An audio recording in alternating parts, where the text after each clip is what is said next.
Facebook founder Mark Zuckerberg wrote a letter to his nearly 2 billion strong community on the social media site today, asking what he described as the most important question of all. Are we building the world we all want? The 5,800-word manifesto was a call to build global communities in the face of challenges like ending terrorism, fighting climate change and preventing pandemics. And as Sorman-Nilsson is a futurist and founder of Think, a strategy think tank based in Sydney, and he joins me now. Thank you for coming in this Friday evening, Anders. What did you make of the manifesto? Did you read it all? I did, yeah. Fascinating manifesto, and I think with any manifesto, be it Karl Marx's or Mark Zuckerberg's, of course, they're always a little bit politically charged, just like this one.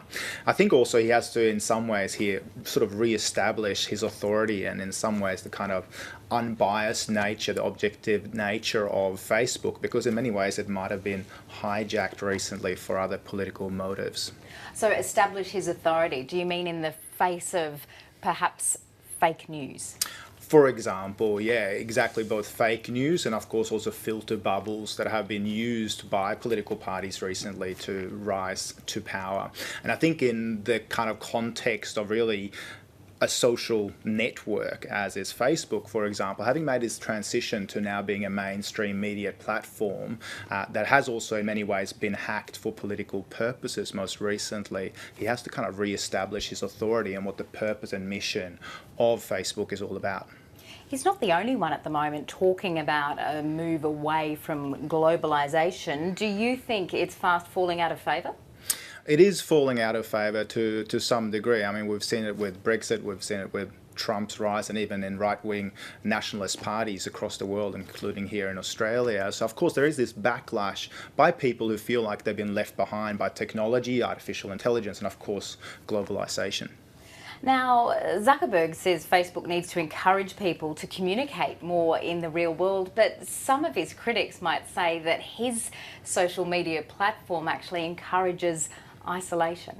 Well, some people would say that sometimes we need to digitally disconnect to reconnect as human beings. His argument is to kind of weave together the physical world and the digital world seamlessly. And I think this is what he really pushes towards. He's trying to fight this kind of idea of bowling alone, as Robert Putnam put it a few years ago, and re-engineering, ensuring that through the digital connect, we can also then as human beings in the analog world connect one-on-one as well. And so can you talk us through what Zuckerberg said about artificial intelligence and why he thinks AI is going to make the internet a safer place? Well, I think he's saying that already 30% of the bots and the kind of digital hacks that they're seeing through Facebook are being picked up already today through artificial intelligence.